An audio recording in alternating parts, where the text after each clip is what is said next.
22 दिन तक गोरखपुर जेल में रही थी। इन बुद्धिजीवी वर्ग के कहे जाने वाले लोगों में से किसने आवाज उठाई थी? 22 दिन कम होते हैं क्या? रतन लाल को जेल नहीं हुई, खाली हवा चली थी। और क्या मुद्दा था? वो जो है शिवलिंग वाला मुद्दा, बेकार मुद्दा, कोई इशू नहीं है। और मैडम को झूठी एफआईआर में जेल में रखा 22 दिन तक, और ये फुसफाट भी नहीं कर रहे हैं। इसका मतलब क्या है? ये सामाजिक काम कर रहे हैं। मैडम सामाजिक नहीं है क्या? समाज के लिए काम नहीं करती हैं क्या? क्यों नहीं आवाज उठाई? क्यों नहीं आपने आंदोलन किया? तो कहने का मतलब यह है कि ये लोग जो अपने लिए जीने वाले लोग हैं, जब आप पर अत्याचार होगा तो ये आपकी आवाज नहीं उठाएंगे। मैंने विशेष तौर पर खुले तौर पर जो है, जब नीतू का आंदोलन हो रहा था वहां पे मैंने कहा भी थे बात, जो है मैडम आप ये आंदोलन चला सकती हैं, लेकिन हमारे हजारों लोगों पर अत्याचार हो रहा है, उनको पता ही नहीं है कि आंदोलन करना है, कैसे आवाज उठानी है। तो हमें जो है ये आंदोलन की बजाय हमें जो है सिस्टम को रिप्लेस करना है, सिस्टम को चेंज करना है, ताकि हमारे हजारों लोगों पर अत्याचार जो है बंद हो जाए। तो इसीलिए हमने जो है ये दिया तले तो हमेशा अंधेरा ही होता है। मैं अगर उसके भरोसे बैठा रहा कि मैं पहले इसका अंधेरा दूर करूं, ना होगा ना, मैं कहना मैं आगे बढ़ूंगा। इसलिए जहां से मुझे फोन आता है, अभी मैं दिल्ली से चलकर यहाँ आया हूं ना, इतनी दूर तक क्या लोग नहीं है? लोग हैं, लेकिन यहाँ के लोगों ने समझा, यहाँ के लोगों ने बुलाया तो मैं यहाँ आ गया। ऐसे फिर यहाँ से समझ के जहां बुलाएंगे वहां जाऊंगा। भगवान बुद्ध को ज्ञान प्राप्त कहां पे हुआ था? बोध गया में। और पहला उपदेश कहां दिया? सारनाथ में। कितनी दूरी है? 240 किलोमीटर की दूरी है। ऐसा क्यों किया? पात्रता के लिए। क्योंकि ज्ञान देने के लिए, कैडर देने के लिए, समाज का काम करने के लिए पात्र लोगों की आवश्यकता होती है। हर कोई नहीं करेगा, जो पात्र लोग होंगे वही करेंगे।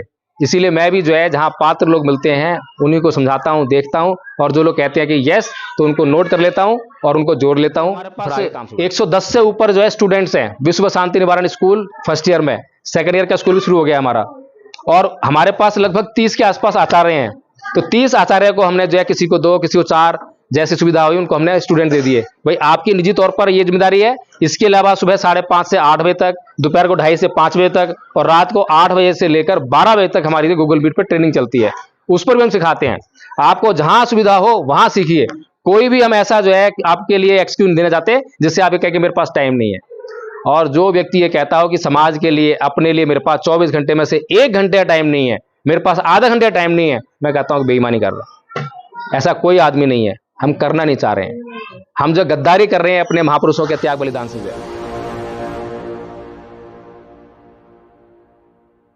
सांस्कृतिक परिवर्तन में जो है 3 बातें अहम होते हैं।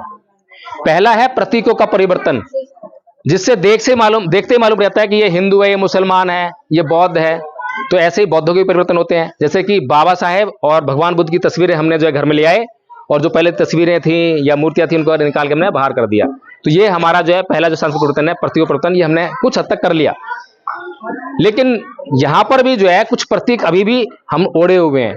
जैसे हमारी महिलाएं हैं, वो मंगलसूत्र पहन रही हैं, सिंदूर लगा रही हैं, बिंदी लगा रही हैं, पाजेब, चूड़ियां, ये सब क्या है? ये कौन सी संस्कृति प्रतीक हैं?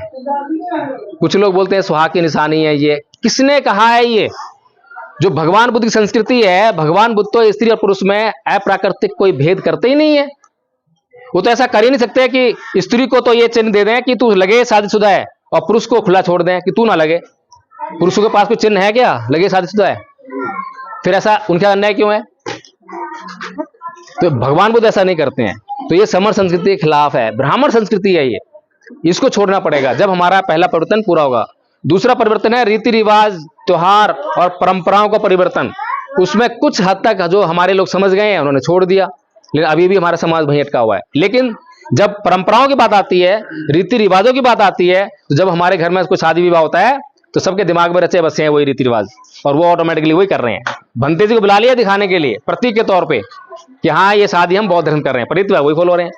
वहां भी हम आध कचरे बने हुए हैं। तीसरा और बड़ा महत्वपूर्ण परिवर्तन है, वो है दिमाग का परिवर्तन, चित्त का परिवर्तन। मैं हिंदू रहते हुए जो है लोभी था, कामी था, क्रोधी था, लेकिन मैं बौद्ध होते हुए वही हूं, तो कोई परिवर्तन नहीं है, कोई फायदा नहीं है। जिस बात से मेरा सबसे बड़ा फायदा होने वाला है उसको ही नहीं अपना रहा हूं।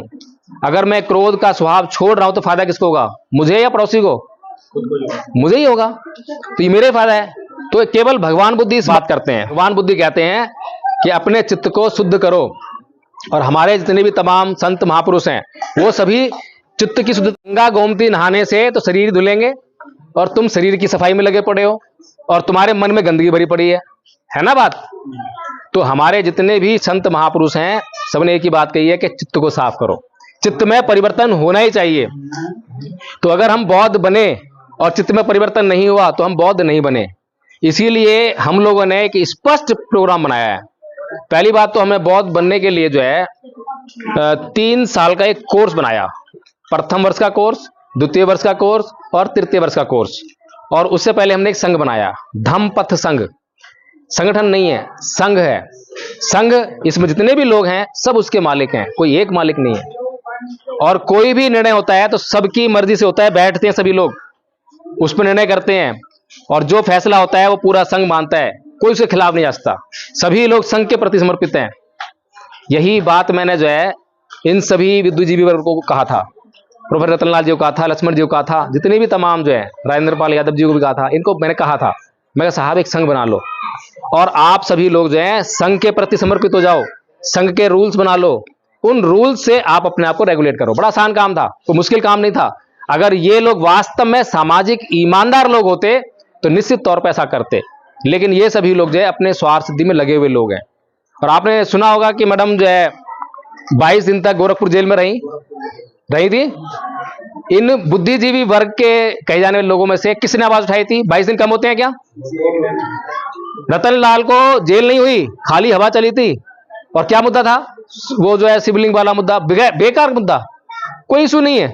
और मैडम को झूठी एफआईआर में जेल में रखा 22 दिन तक और ये फुसफुसाहट भी नहीं कर रहे हैं। इसका मतलब क्या है? ये सामाजिक काम कर रहे हैं। मैडम सामाजिक नहीं है क्या?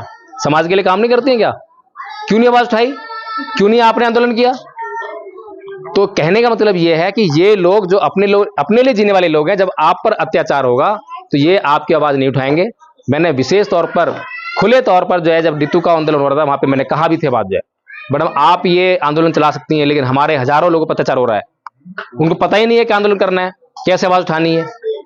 तो हमें जो है ये आंदोलन की बजाय हमें जो है सिस्टम को रिप्लेस करना है, सिस्टम को चेंज करना है, ताकि हमारे हजारों लोगों पर अत्याचार जो है बंद हो जाए।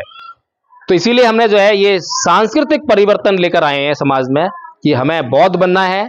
और बौद्ध बनने के लिए हमने जो है एक प्रथम वर्ष का जो कोर्स है, जिसको सबको करना ही चाहिए, 4 पेज का मामूली सा कोर्स है और मुश्किल से 1 हफ्ते में सब सीख जाओगे। और हम ये कहते हैं कि बस अपना एडमिशन करा लो हमारे स्कूल में। और हमारा स्कूल जो है फिजिकल नहीं है, अभी ऑनलाइन है। और हम आपको गारंटी देते हैं, हम आपको सिखाएंगे। आपको ये कहने की जरूरत नहीं है कि आप पढ़े लिखे हो, अनपढ़ हो, कुछ भी हो, कोई फर्क नहीं पड़ता। अभी हमारे पास जो आचार्य हैं, बच्चे देख ही रहे हो, इनसे छोटे बच्चे भी हैं। ये हमारे पास कोर्स है, बड़ा सिंपल सा कोर्स है। और इस कोर्स को करने के बाद जो है हम घोषणा करते हैं कि भाई आप आचार्य बन गए हो, धम्माचार्य। हम आचार्य क्यों बनाते हैं?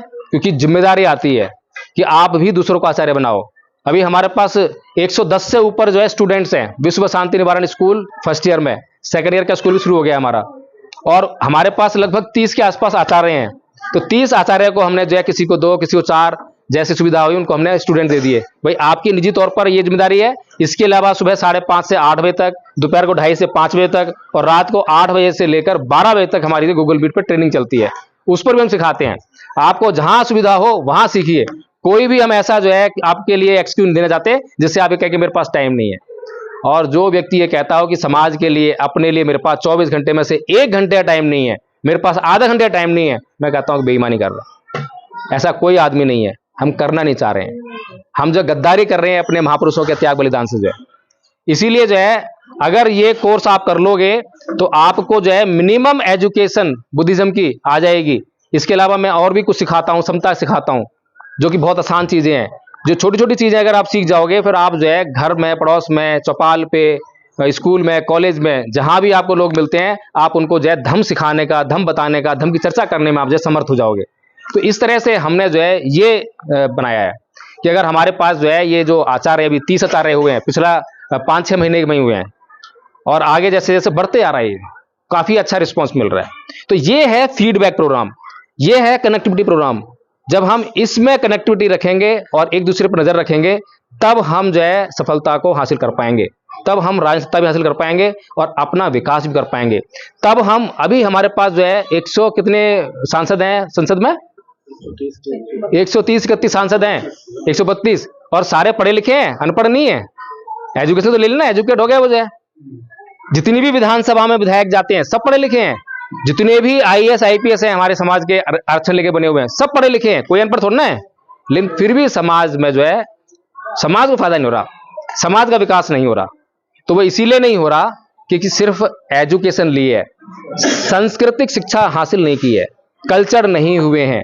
वे जो 16 लोग बाबा साहेब ने विदेश भेजे थे वे खाली एजुकेशन लेने गए, कल्चर नहीं थे। अगर उन्होंने जो है इस समाज का दुख दर्द महसूस किया होता जैसे बाबा साहेब ने किया, तो वे लोग जो है निश्चित तौर पर लौट कर वापस आते और अपने लिए जीना छोड़कर जो है समाज के लिए जीते। तो इसीलिए जो है आप में से मैं सबसे तो उम्मीद नहीं कर सकता, लेकिन जो भी जागरूक हो गया है, जो जान गया है कि हाँ ये मेरे लिए सही है, ये मेरे समाज के लिए ठीक है, मैं अगर ये काम करूंगा तो मेरा समाज जो बेहतर स्थिति में आ जाएगा। और अपने लिए मत करना, सामाजिक कार्य अपने लिए नहीं होते हैं। स्वामी विवेकानंद की मेरे को एक बात बहुत अच्छी लगती है, उन्होंने कहा था समाज सेवा करने जब निकलो तो पहले ये समझ लेना कि अगर तुम्हें सोच रहे हो कि तुम्हें फूल मिलेंगे, हार मिलेंगे, तो भैया घर बैठ जाना। तुम अगर ये जान जाओ कि भैया मुझे फूल नहीं पत्थर मिलेंगे, गालियां मिलेंगी, और जब इनको सहन कर सको तभी समाज सेवा के लिए बाहर निकलना। तो समाज सेवा अपने लिए नहीं होती है, समाज सेवा हमें दूसरों के लिए होती है। अपने स्वार्थों को छोड़कर पूरा जीवन नहीं मांग रहे हैं, पूरा दिन नहीं मांग रहे हैं, सिर्फ पूरे 24 घंटे में से 1 घंटा, अगर वो भी ना हो तो आधा घंटा, इससे कम नहीं मांगेंगे। इससे कम तो दो ही मत, वो इस ठीक है। तो जो साथी जो है तैयार हो, राजू बौद्ध जी हमारे बीच में हैं, आप हैं, जो भी आप लोग साथ में जो है बनाओ, यहाँ पर जो है सिस्टम बनाओ और यहाँ पर प्रचार करो, बाहर भी प्रचार करो, जहां मौका मिले वही प्रचार करो। मैं इसके भरोसे नहीं बैठता कि मेरे आसपास के लोग पहले समझेंगे सुधरेंगे फिर मैं आगे बढ़ूंगा, नहीं। दिया तले तो हमेशा अंधेरा ही होता है। मैं अगर उसके भरोसे बैठा रहा कि मैं पहले इसका अंधेरा दूर करूं, ना होगा ना मैं कहना मैं आगे बढ़ूंगा। इसलिए जहां से मुझे फोन आता है, अभी मैं दिल्ली से चलकर यहाँ आया हूं ना, इतनी दूर तक क्या लोग नहीं है, लोग हैं, लेकिन यहाँ के लोगों ने समझा, यहाँ के लोगों ने बुलाया तो मैं यहाँ आ गया। ऐसे फिर यहाँ से समझ के जहां बुलाएंगे वहां जाऊंगा। भगवान बुद्ध को ज्ञान प्राप्त कहां पे हुआ था? बोध गया में। और पहला उपदेश कहां दिया? सारनाथ में। कितनी दूरी है? 240 किलोमीटर की दूरी है। ऐसा क्यों किया?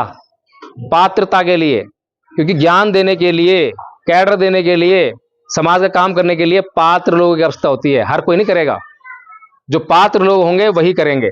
इसीलिए मैं भी जो है जहां पात्र लोग मिलते हैं उन्हीं को समझाता हूं, देखता हूं, और जो लोग कहते हैं कि यस तो उनको नोट कर लेता हूं और उनको जोड़ लेता हूं, फिर आगे काम शुरू कर देता हूं। तो इन्हीं बातों के साथ मैं अपनी बात समाप्त करूंगा। आप सभी ने मुझे बड़े ध्यानपूर्वक सुना, आपका बहुत बहुत धन्यवाद। जय भीम, नमो बुद्धाय।